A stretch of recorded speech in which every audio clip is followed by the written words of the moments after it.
The quaint town of Willow Ridge thrived on secrets, scandals, and the relentless chatter of one person, Margaret Maggie Darrow.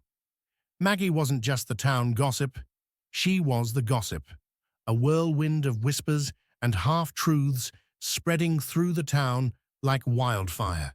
She knew everyone's secrets, from the butcher's late-night escapades to the mayor's clandestine meetings with a stranger.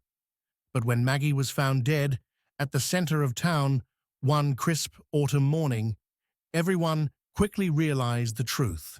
Someone wanted her silenced. It was early Sunday morning when Sheriff Alton Graves was called to the town square.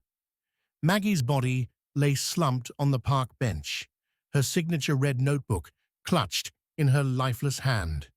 A half-drunk cup of coffee rested on the ground near her feet.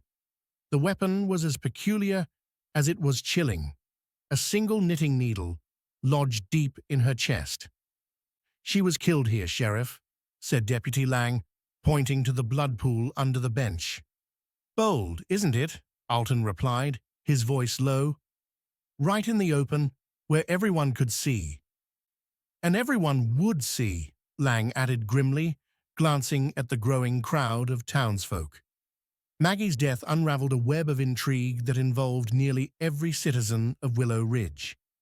As Sheriff Graves delved into her past, he found a trail of secrets Maggie had used to manipulate or alienate her neighbors.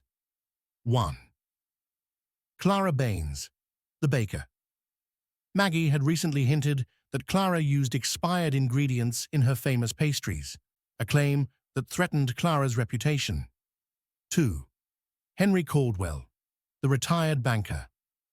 Maggie had been spreading rumors about his failing health, jeopardizing his efforts to secure a role on the town council. 3. Rachel Porter, the librarian. A quiet woman with a fiery temper, Rachel had been humiliated when Maggie exposed her private poetry, labeling her work unoriginal drivel. Evan Marks, the mechanic.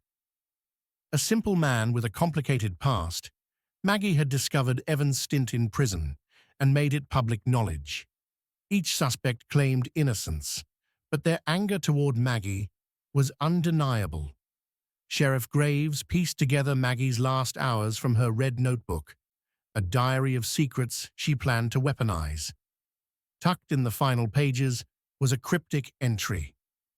"Beneath the whispers, the truth hides sharp."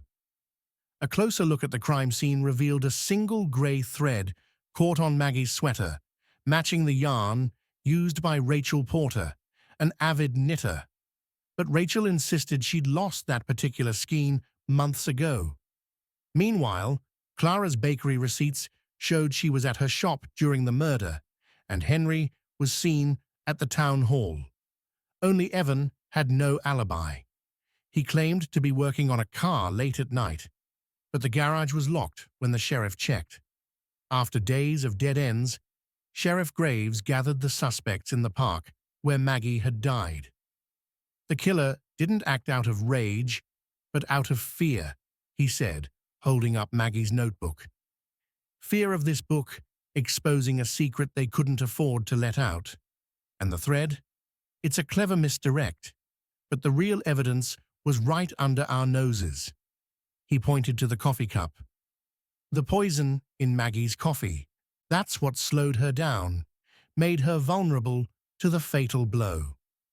The crowd gasped as Graves locked eyes with Clara Baines. "You didn't just bake with expired goods, Clara. Maggie found out about your financial troubles and how you were skimming from charity events to keep your shop afloat. Poison was your expertise, wasn't it? Your kitchen wasn't just for cakes." Clara's face went pale, her bravado crumbling. "She was going to ruin me. I had no choice."